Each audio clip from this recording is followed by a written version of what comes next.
Good evening and welcome to the second health lecture of the dorsal ventral theme, and numbered Kvantfysik och hälsa 70, Quantum Physics and Health number 70, or H 588. 58. 558. I apologize in advance, I'm very tired. It's been 2 very strenuous weeks, but I'm still happy to go through this, which is like a very sketchy recap of what you told me, Pete. I'll try to understand as much as I can of this very practical thing, and I hope my whiteboard is going to stay in the position. I might mention that we are outside Gothenburg now on an island. We left middle part of Sweden and we're here in the south now. This is a variety of the ice cone, and here you can see the seam. It goes between what is dorsal here and what is ventral. So it's a change in direction as well. It's not only in this fluffiness when it comes to the ice cream or the fluffy woolly stuff coming from the lamb. It's also the directions. And whereas the upper part goes in almost all directions going upwards, the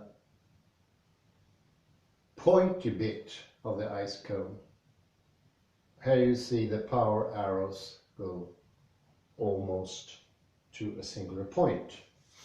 And that's another difference that I understood to be very important. And I can feel that when standing. From the beginning I was thinking expansion in all areas on the top. But I was thinking when it came to the feet that they should expand as well in all directions.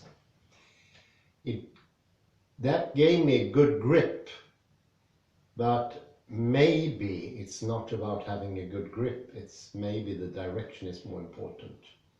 Because for some reason, when I had the pointing going directly down, the balance comes from nowhere, without my feet being completely immersed in the earth. So it's a bit weird, but it works. So do give it a try. And what I like with this ice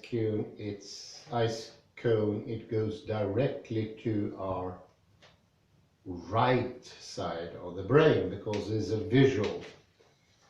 And I've been discussing before with Jan in Belgium, and in order to effectively have some influence in our posture, it's better to have some sort of imagery, because if we try consciously to affect the posture, we run into the problem that the body already decided what to do. It's the experiment of Libet that shows that. As soon as you're asked to do something, your body will react, and your conscious mind is like half a second late. But when it comes to imagery, they are before. And what happens is, every time you put the imagery into your mind, you will strengthen your way of moving or your perception of the body. So it's a little bit like marinating something. You do it all day and the effect sort of adds up, and you will in the long run see a very strong effect. So it's not a one-go thing.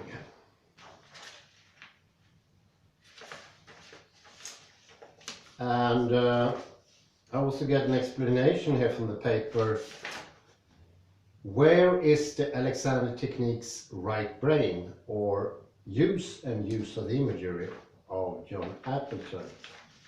And he mentions specifically, and I think this could be an interest to you, Joachim, because you're a teacher of the Alexander technique.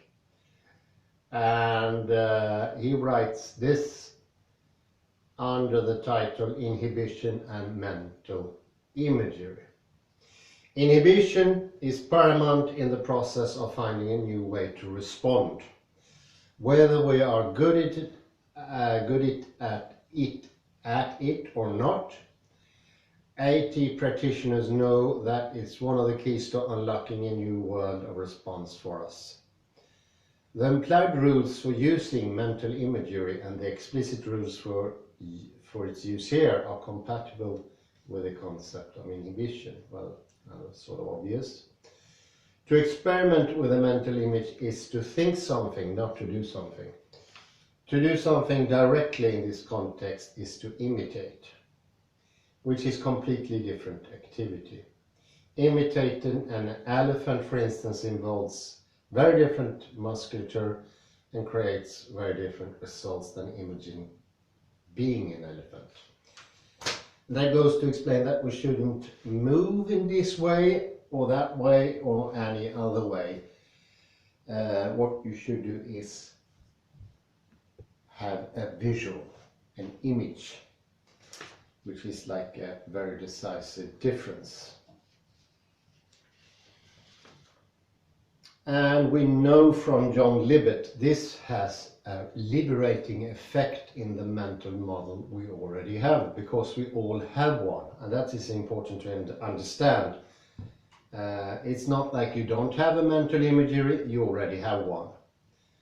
And you have an idea of being slouch and not completely erect, and that is the idea that causes you to be the way you are, if that's the case.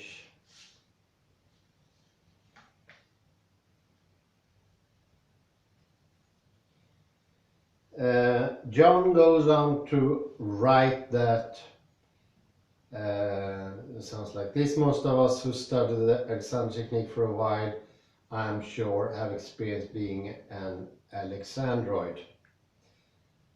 This is sort of a condition that demonstrates the problem of imitation versus imagination. So what we should do is not imitate, it's imagination. But our desire to succeed in having a good use could make us imitate rather than imaging. And the good thing is, and I can already feel this when I'm thinking about the theme, which I should show you later here in a bit, we'll try anyway. It has an almost immediate effect when you really got used to how to do it. But it is not instantaneous, whereas imitation is completely instantaneous. And you get a result, but it's never the desired result. Instead of relief and coordination and balance, you just pull yourself out of balance even more. You get strained and you don't have this fluency in the movement.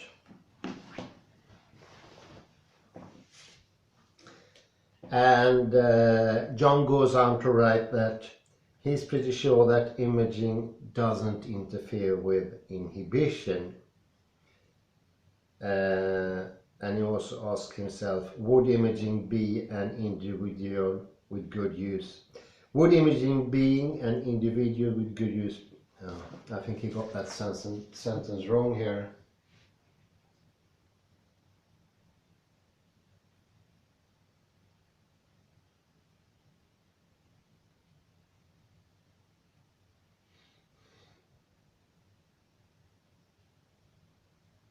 Aha, no, he didn't. Well, I think what he means here is that you don't have to imagine the imagery on yourself, so to speak. You don't have to see yourself as I perceive myself here standing. I don't have to have an either mental model of me standing here or imagine my own body. I can use any body. The body could be placed in front of me, which is actually recommended, because there is a risk if I use my own body. I think it could be an interference with how I feel now, but it doesn't have to be situated in the same spot, oddly enough, which is very good. And you can also, if you really want, you can imagine it to be somebody completely else with a good use. And I think that gives me sort of association when you had your idol. I had a football idol called Cruyff, and I imagined me to be him, but I didn't imitate him. Well, I did as well, but that was different. I remember now. Let me show the pictures here to get a better grip of what is ventral and what is dorsal. You can see here. Which one? Both of them.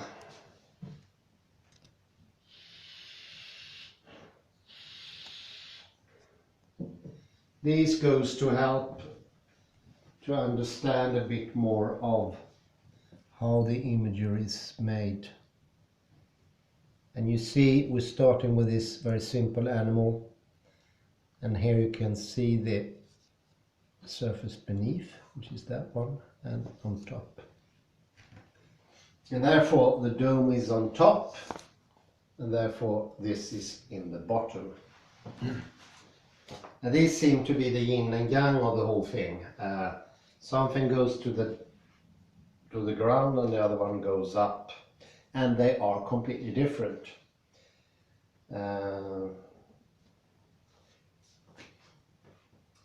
Well, why don't we imagine the dome? This is sort of a dome, and it could be the dome in Florence.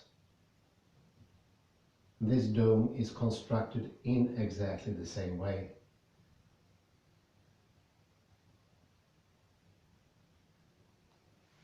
Direction goes down and this goes outside. That's how every object works. That's quite interesting, actually. I can start to understand that now. It's a bit complicated, but think of a dome or a tortoise. Tortoise goes outside, outside, outside. And what is down goes down. It's pretty obvious. Turtle, you mean? Tortoise. Tortoise. Or turtle as well. Goes for turtle. Two different animals. Tortoise and turtle. Or two words for almost the same animal. It's an animal with a shell anyway with 4 legs. Tortoise, what is that in Swedish? Well.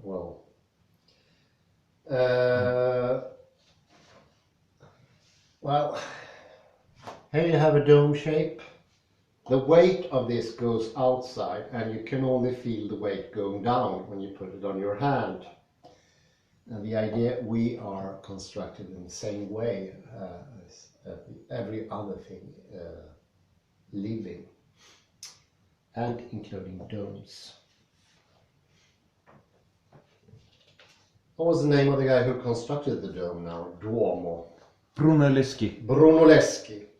And for the ones who are interested, he was also the inventor, and so they say, of the central perspective. Something he did outside the church called... Do you know the name of the church? Santa Maria Novella, perhaps? Yeah, I think it was that one. So, quite an inventor. And he made the biggest man-made dome ever. So, if you want to understand dorsal and ventral and the seam, think about the Duomo in Florence. And the seam is where it changes. Here it goes upside and here it goes directly down, where it is. And that point, so to speak, or that limit is very important. to keep them separated, but they can also be manipulated in different ways, which is very important as well.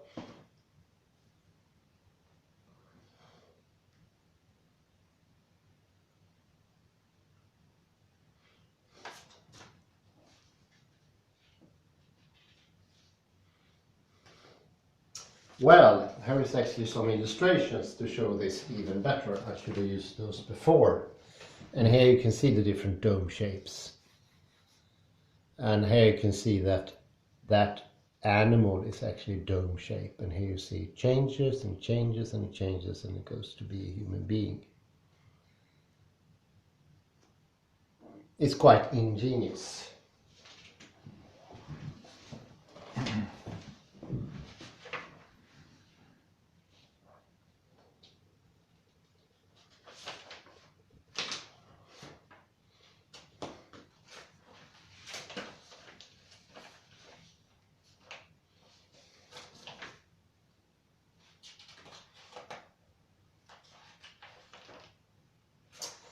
So where does the scene go? Well, this very crude picture will show you that there is sort of a movement going this way. This is called the wave. So we all move in waves, and I won't mention the wave too much now because it's sort of complicated. But intuitively, it's not that complicated. We constantly use the wave and we move, and I think we already have a good feel when it works. The thing is to know how to improve it, and that's a bit different. But that also has to do with imagery, and what you do is you just imagine yourself being lengthened in these areas to get a better depiction of an animal, like a snake or a lizard or something similar.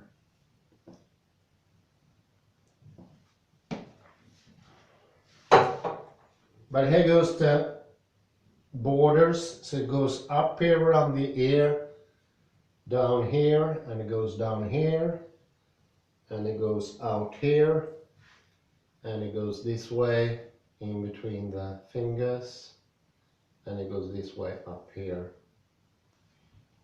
and here it goes this way, and it changes here and going this way.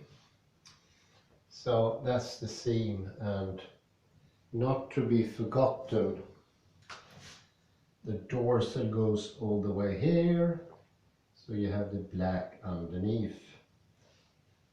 At the bottom of our feet, of course, we have a very obvious ventral surface, just like the underneath of the turtle, or for instance a flounder, Hälleflundra. So I think it could be better to demonstrate on a live person. I'm going to use camera for this. Try to show. Well, you could put in a break there maybe. So we're going to try and show the scene, and please do comment, Pete, on this. Could you raise your arms, plural, raise them like this, like a T, yeah. And here we can see where I think the scene goes. So underneath here, it's this area, and you can feel it feels different. This is like you tickle more here, and here you don't tickle that much. And that is actually a good indication.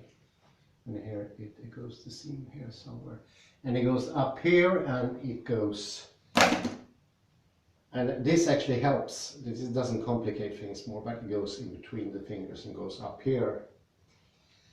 And I think here it's a bit tougher, it goes this way, and here around the hip it changes direction. I don't know exactly how it changes direction.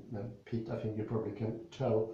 It goes down here, and here we have this change where this part, which is like the dorsal, goes in front here, and this is like translated translated from the turtle or any other animal which has a very, very easy division between up and down, whereas in the human being we are very different because we bipedal, and therefore it looks completely different. And what you should do, Kalle, is you just imagine there is a seam here. And the seam, you can imagine in the beginning, I did that as like a white line or some sort, to sort of divide the black area and the white area. And I think it took me a week or something to have a feel for that, but it makes a huge change. I can dearly recommend it. And you can also think, if I remember right, Pete said that it curls up after a while. And there you can think of a bed sheet you put on your bed. You put the bed sheet underneath the mattress and you tuck it in. That's a way of thinking of the whole stuff. And if you see here, and you can also sort of zoom in there a bit, maybe, if you can help with that. You can also think that the upper part goes in here. So the white stuff, which is the bed sheet in this metaphor, or thinking goes inside of the ventral. A black, Yeah, bed sheet. Yeah. No, the bed sheet is white, but the bed is black, or the mattress is black, and you put the white bed sheet. Ah, yes, Yeah. of course. Well, like this mantle, how do you say that? Duke. Bed cover, no, table cover.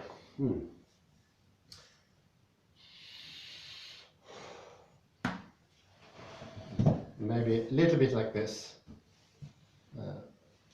Or I think the tablecloth is better example. You tuck it in.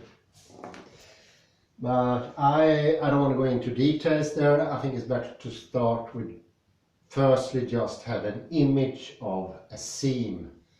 Because, correct me if I'm wrong here, Pete, but it's very important to separate the two things. They need to be separated mentally. We need to have a perception that there is a difference. Because whereas you can actually feel the difference on the body, and that difference has a reason. You tickle easier here, and here you hardly tickle at all. Yeah, I think, I hope that cleared some stuff anyway. And let's round the whole thing up with a simple exercise. If you stand up, Kalle, we just, instead of just doing the regular Tadasana, we could do this with a like pointy thing going down. I think about that.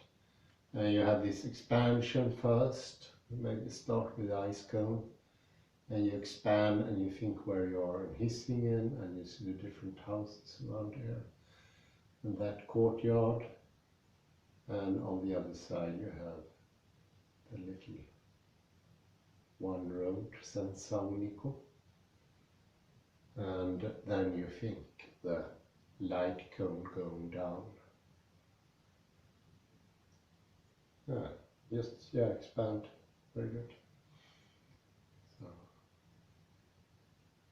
And what I feel after doing this a couple of times is that the instability that I felt in the beginning wasn't a problem anymore, because all this instability went down into the light cone, ice cone, not light cone, ice cone. Like the central force going down. And actually feels quite good. Yeah, I can already see a change in bodily posture.